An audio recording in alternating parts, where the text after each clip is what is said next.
Nathan slid a stack of termination papers across the polished mahogany table, his voice almost casual as he said, "We're bringing in consultants with new ideas." He added, "Your legacy systems are holding us back." My name's Ethan Whitemore. I'm 45 years old.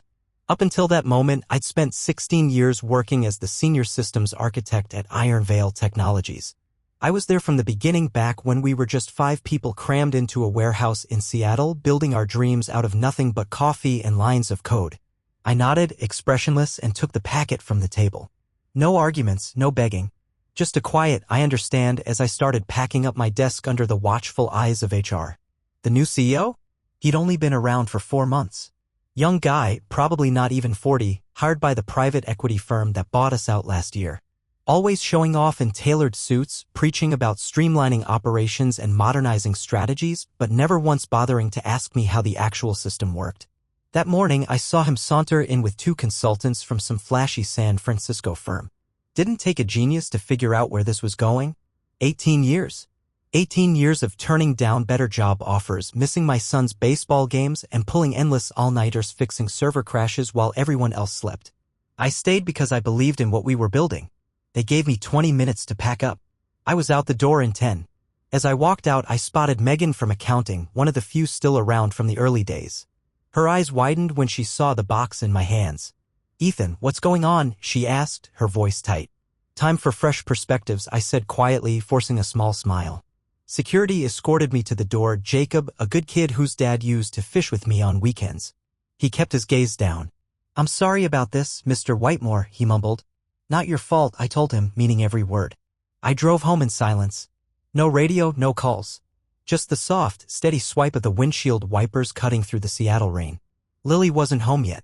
I set the box down on the kitchen counter and pulled out a few things: my coffee mug, some family photos, and a small external hard drive. Nothing that belonged to the company. Then I brewed a pot of coffee, sat down with my personal laptop, and opened a folder I'd kept tucked away for years. Inside was everything: detailed proof that I had created Iron Veil's core algorithm on my own time, with my own gear, long before I ever signed an employment contract. The timestamps and the copyright paperwork? They all dated 6 months before I ever walked through Iron Veil's doors.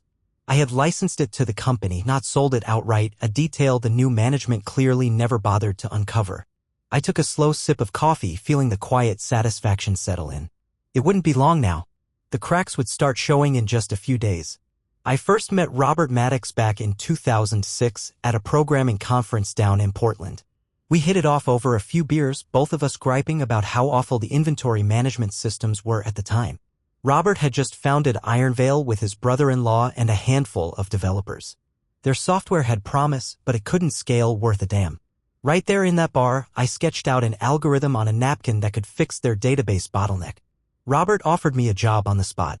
The next 4 years were a blur of 70-hour weeks and sleepless nights. I missed my daughter Emma's first steps because I was at the office wrestling with a server crash. Lily threatened to leave me more than once. "You're married to that company," she said once, her voice breaking. She wasn't wrong. When Robert had a heart attack in 2013, I stepped up. I didn't want the CEO title, never did, but I became the guy holding the technical side together when everyone else was scrambling. When investors circled, I pitched them our growth numbers. When rivals tried to poach our engineers, I convinced our best people to stay put. When Robert finally sold the company in 2021 to spend more time with his grandkids, I understood, but deep down it felt like the first crack in everything we'd built. The new owners didn't care about the work, only about quarterly reports and growth charts. Then the pandemic hit. While other systems collapsed, ours stood firm. Hospitals, supply chains, government agencies, they all depended on us to keep running. I pulled 18-hour shifts to make sure we never failed. The board gave me a plaque and a bonus. Nice gestures, but in the end, they were just that, gestures. Last year, everything changed again. Private equity swooped in. They brought in Nathan Sloan as CEO. 2 weeks after he showed up, he axed our annual development retreat, calling it an unnecessary expense, even though it cost less than his signing bonus. 3 weeks in, he reshuffled the entire engineering team without even talking to me. Started bringing in his Stanford friends as so-called strategy consultants. About a month ago, during a management meeting, he called me old school to my face. Said we needed to rethink everything from the ground up. I saw the writing on the wall, but I kept my head down and kept the systems humming along. Lily picked up on it before I even said a word. They're pushing you out, aren't they? She asked one night over dinner. Maybe, I shrugged, not ready to admit it out loud. What are you going to do? She pressed. I didn't have a clear answer. But that weekend I made sure all my ducks were in a row. I updated my documentation, double-checked my copyright filings, organized my personal repositories. Not because I was planning revenge, just because I've always believed in being prepared. And through it all, there was one thing I never told a soul. The real heart of Iron Veil, the original algorithm that made it all work, was never fully theirs. It was mine. And the line between licensing and ownership? It's bigger than most people realize. Way bigger. And soon they'd find it out the hard way. 2 days after they let me go, I was out back fixing a section of the fence when my phone wouldn't stop buzzing. For missed calls from Iron Veil's main line. 2 more straight from Nathan's number. And 1 voicemail. Ethan, this is Nathan. We're having some issues with the core systems. Need your expertise. Call me back ASAP. I slipped my phone into my pocket and went right back to hammering. An hour later, it started again. More calls. This time, texts from old team members too. Systems are crashing. Nobody knows how to fix it. The consultants messed up the main algorithm. Clients are ready to pull contracts. I finished the fence, cleaned up, showered, and made dinner for Lily and the kids like it was just another night. We watched a movie together. I turned my phone off. The next morning, I woke up to an email from Nathan. Subject line screamed, urgent consulting opportunity. He was offering $350 an hour to come in and assist with the transition.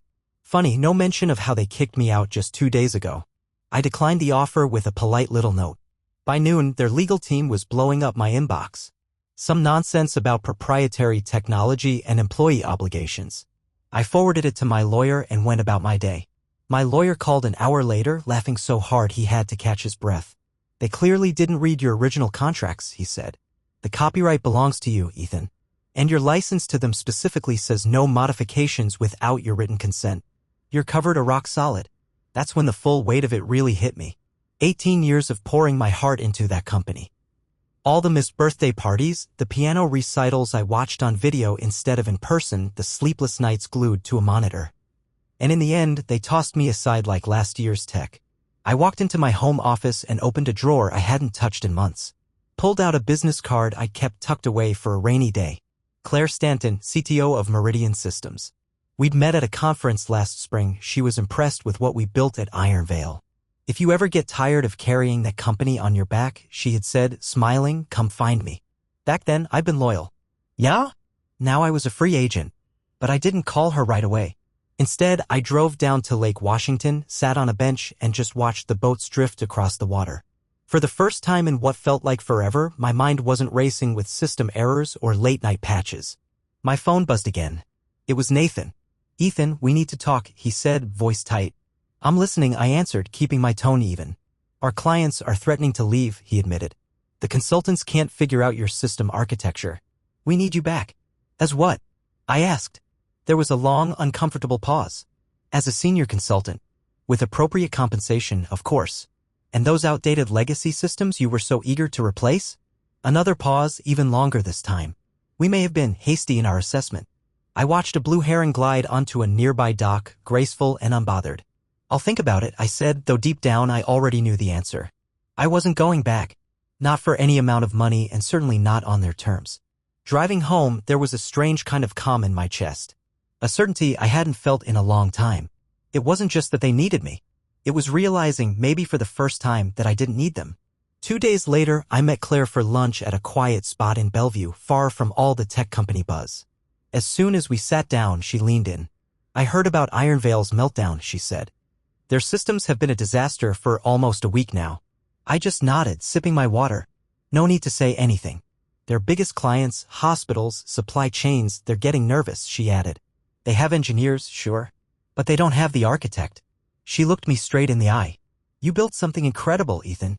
It deserves better than to crumble because a bunch of suits didn't understand its value. She slid a folder across the table. Inside was a job offer, Chief Innovation Officer. Twice my old salary. Equity. A team of my choosing. All with one goal, build the next generation, this time with me getting the credit I deserved. I'm honored, I said, but I need to talk it over with Lily first. She smiled. Of course. When I pulled into my driveway later that evening, I noticed the black sedan right away. Two men in expensive suits stood waiting on my porch. Ironvale's lawyers. Mr. Whitemore, one of them said, flashing a badge like that was supposed to mean something. We've been trying to reach you regarding an urgent company matter. I'm no longer with your company, I replied. This concerns intellectual property developed during your employment, he continued. We'll need access to all your personal devices for examination. Standard procedure. I knew exactly what they were fishing for, anything to twist around and claim my copyright wasn't valid. But they were about to be very disappointed. You'll need to speak with my attorney, I said, handing them his card. Otherwise, we're done here. That night, Nathan called again, sounding even more desperate. Your lawyer's being difficult, he said. This could get messy, Ethan. Legal battles. Bad press. No one wants that. I leaned back in my chair and asked him calmly, what is it you really want, Nathan? There was a long silence. Then he said it. Come back. 5 months of full salary, that's what Nathan offered. Help their transition team figure out the mess, and then we'd part ways amicably, as he put it. The catch? They'd keep full rights to the technology. And I'd get a clean break. I leaned back in my chair and said calmly, the core algorithm was never Ironvale's property. I licensed it to the company long before I even signed on as an employee. Dead silence on the line. Then he scoffed. That's absurd. Everything you developed was work for hire. I smiled to myself. Check the original licensing agreement from 2006, I said. It's still binding. More silence. That documentation doesn't exist anymore, he finally said, voice tight. We've gone through all the records. Robert kept a copy, I said. I kept a copy. And the U.S. Copyright Office? I added. They have one, too. Another long pause. We'll need to verify that, he muttered. Take your time, I said, hanging up without another word. The next morning, they locked out my old team from the system, completely cut their access, while the fancy consultants scrambled to rebuild everything from scratch. By nightfall, 3 major client servers had crashed, completely dead. Lily found me in the garage later, sorting through old tools I hadn't touched in years. They're falling apart, aren't they? She asked, watching me quietly. I just nodded. Does it make you happy? She asked. I set down the wrench I was holding and thought about it. No, I said. Good people still work there. They didn't deserve this. She placed a hand gently on my arm. Neither did you, she said softly. The very next morning, Ironvale's stock price tanked, dropped 18% after the media picked up the story about critical system failures. Former coworkers flooded my phone with texts. What did you do? Did you sabotage the system before you left? I answered every single one the same way. I didn't do a thing. They broke a licensed component they didn't even own. By that afternoon, Nathan had switched from threats to desperate bargaining, offering me a fat consulting contract and even a public apology. I didn't answer. I didn't have to. Later that evening, one of the consultants finally dug up Robert's old archived files and found the licensing agreement. The one they claimed didn't exist. Within an hour, Ironvale's legal team contacted my lawyer, and suddenly their whole tone had changed. The trap they tried to set for me? It collapsed right on top of them. About a week after my firing, I met Robert for lunch. He'd been retired for a few years, but he still kept a careful eye on the company he built from scratch. As we sat in his favorite diner down in Tacoma, Robert shook his head, laughing bitterly. They really stepped in it, didn't they? He said. Trying to rebuild your algorithm without understanding it? Idiots. I stirred my coffee and asked him straight, did you know this would happen? Robert leaned back and smiled sadly. I knew they didn't understand what they were buying, he said. These private equity guys, they see revenue numbers, not the actual architecture behind it all. He pulled a manila folder out of his briefcase and slid it across the table. Remember this? Inside was the original partnership agreement we signed back in 2006, not the corporate employment stuff, but our personal deal. It was all spelled out in black and white. The algorithm stayed mine. Ironvale just got an exclusive, perpetual license, one that depended on either me staying with the company or us agreeing to part ways. You protected me, I said, looking him in the eye. You were taking a big gamble joining a tiny startup, Robert replied. I wanted to make sure if things went south, you didn't lose what you built. Did you warn the new owners? I asked. I tried, Robert said, making air quotes with his fingers. Told them during due diligence. They didn't care. They just wanted assets and client lists. And right then it all clicked. Nathan hadn't fired me because he thought I was outdated. The private equity guys were planning to gut Ironvale, sell off the clients, the software, everything they could for a quick profit. I wasn't a relic to them. I was an obstacle. Getting rid of me made it easier to strip the company bare. But Robert wasn't done. There's more, he said, lowering his voice. Before I sold, I slipped a little clause into the agreement. If the core tech fails for more than 9 straight days, I have the right to buy the company back at a fixed price. I blinked at him. You're serious? He grinned. They didn't read the fine print. Too eager to close the deal.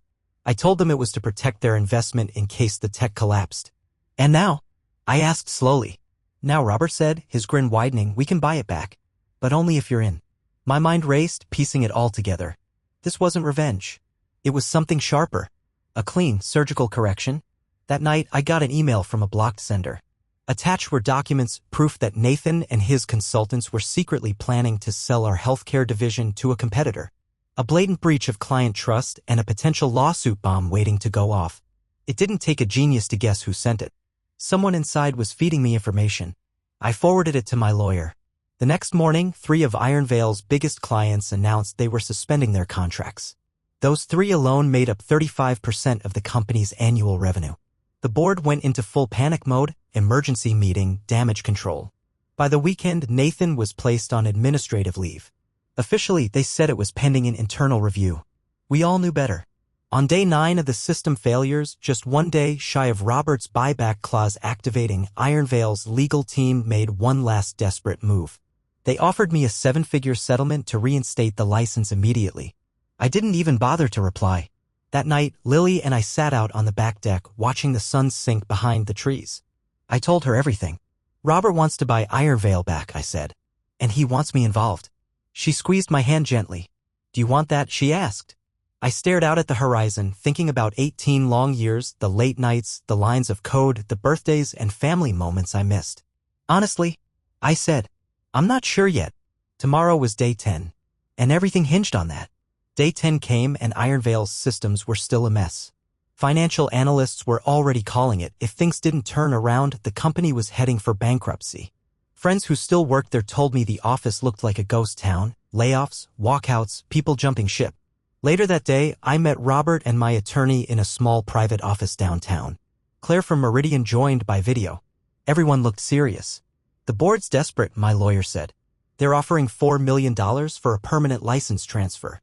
And if we wait? I asked. Robert smiled thinly. Then at midnight, my buyback clause kicks in. We can get the whole company for $9 million. Robert leaned forward.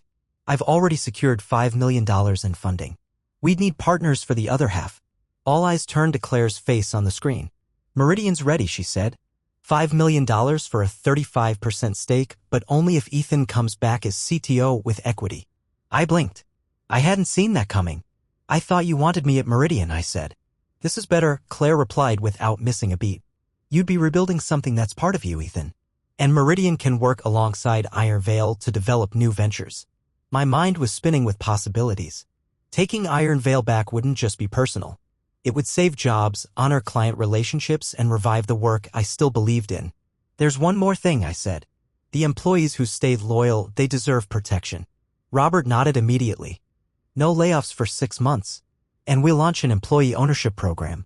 I looked around the room at Robert, my attorney, Claire. People I could trust. I nodded. Then I'm in. The rest of the day was a blur of drafting paperwork and making calls. My lawyer wrote up the license transfer agreement with strict conditions. Robert reached out to old board contacts to prep the ground. Claire finalized the partnership terms. At 5 p.m., we submitted Robert's formal notice of buyback intent. At 5 p.m., my phone rang. It was Nathan, and he sounded like a man drowning. Ethan, he blurted, whatever they're offering you, we'll double it. Just come back today and fix the systems. It's not about money, I said quietly. Then what do you want? A public apology? Your old job back? Name it. I shook my head. It's about building something that actually matters. This is business, Ethan, he snapped. Not some fairy tale. I hung up without another word. By 7 p.m., the board had fired Nathan. Finally realized he wasn't the savior they thought he was. They reached out directly, begging to negotiate. We know we made mistakes, the chairman said, but we can still fix this together. You're right, I said. You can fix it by honoring Robert's buyback clause and handing over the company. At 10:30 p.m., just 30 minutes before the clock ran out, they gave in. The board approved Robert's buyback. Meridian's partnership was locked in. We signed everything before midnight. Later that night, sitting at my kitchen table, I opened my laptop and drafted an email to my old team. Subject, a new chapter. The algorithm will be reinstated tomorrow morning. Iron Veil is under new ownership. No jobs will be lost. We'll meet at an all-hands meeting to explain everything. I signed it simply, Ethan. Lily sat beside me as I clicked send. So, you're going back? She asked, her voice careful. I smiled. Not back, I said. Forward. She laughed softly. You're going to be busier than ever. For a while, I admitted. But this time, I'm not missing the important stuff. The next morning, I walked through Iron Veil's lobby for the first time since the day they pushed me out. People stared as I passed, some confused, others almost hopeful. In the elevator, Megan from accounting rushed up and hugged me tightly. What happened? She whispered. I smiled and said, long story. But the short version? Sometimes you have to let something break before you can fix it right. The conference room was packed for the all-hands meeting. Robert stood at the front, looking 10 years younger. Claire's face beamed from the video screen beside him. And me? I stood right next to them, feeling the weight of the moment and the excitement of what we were about to build together. This wasn't about revenge anymore. It was about restoration. About honoring the work and the people that really mattered. 6 months later, we packed the Seattle Convention Center for our first major product launch under the new Iron Veil. Clients, analysts, reporters, the room was buzzing. Robert opened the event, telling the story of how Iron Veil began. Claire spoke next, describing our new partnership and future plans. And then it was my turn. I stepped up to the podium, feeling 100 eyes on me. Even Nathan was there sitting way in the back, pretending not to be impressed. Today, I said, my voice steady, we're unveiling Integrasphere, a complete reimagining of everything we built before. It honors our core strengths, but it also embraces everything the future demands. The massive screens behind me lit up, showing the new interface. Streamlined. Powerful. Elegant. But the real strength of the system, I continued, isn't just the technology itself. It's the people behind it. And this time, we weren't building for short-term profits. We were building something to last. Our team, I said, my voice carrying through the packed convention center. Many of whom have been with us for over a decade, built this together. I nodded toward the front row where my development team sat proudly watching. And now we've restructured Iron Veil so that they're not just employees anymore, they're owners. The applause swelled, echoing through the hall. Out of the corner of my eye, I saw Nathan shift uncomfortably in his chair. And there's more, I continued. We've established the Iron Veil Foundation. We'll be open-sourcing select parts of our technology for education and public service because innovation should lift everyone, not just those who can afford it. Another round of applause, louder this time. I could feel the energy building. And finally, I said, steadying my voice. To every client affected by last year's system failure, we're offering 2 years of service absolutely free, plus full migration support to our new platform. The room erupted. It was a bold move financially speaking. But Robert, Claire, and I had all agreed from the start. Rebuilding trust was priceless and worth every penny. As we opened the floor for questions, I caught Nathan slipping out the back door, head down. He had come here expecting to see a company barely limping along, desperate to survive. Instead, he watched a company that had used its worst moment to become something stronger. Later that day, I learned his new employer's stock dropped 8% before the market closed. Sometimes the best revenge isn't throwing punches. It's rising higher than they ever thought you could. 9 months after buyback, on a clear Saturday morning, I found myself driving toward Lake Washington. No laptop, no ringing phone, just a fishing rod and a cooler full of sandwiches. Robert was already waiting in his boat, his silver hair poking out from under a battered old baseball cap. Right on time, he grinned as I climbed aboard. We motored out to his favorite quiet spot, casting our lines and settling into an easy silence. After a while, Robert spoke up. The board approved the employee ownership expansion, he said. Another 7% allocated to the team. I nodded, watching the ripples in the water.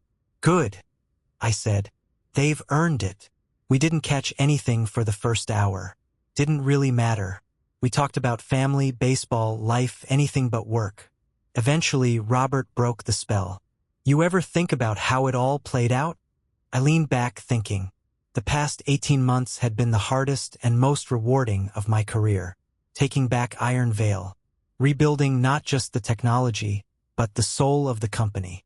finding something closer to balance between home and work. I think about the algorithm sometimes, I admitted. How something I built alone in a cramped apartment became the cornerstone for everything. Any regrets? He asked. I shook my head, feeling the warmth of the sun on my face. I could have taken another job, started something new, but I stayed because I believed in what we were building together. And now, Robert pressed. Now I know the difference, I said, between loyalty and ownership, between building something and belonging to it. Right then, my line went tight, the rod pulling hard. I stood, reeling in a decent-sized base, grinning like a kid. Robert laughed as I hauled it into the boat. Still got the touch, he said. Later, as we cruised back toward shore, I spotted Iron Vale's headquarters in the distance, its logo catching the sunlight like a beacon. It wasn't the same company anymore. It was better in a lot of ways, still finding its way in others. But it wasn't just mine now, and it wasn't just Robert's or Claire's. It belonged to everyone who had built it, piece by piece, line by line, moment by moment. Some things you can't own alone, and some things you shouldn't even try.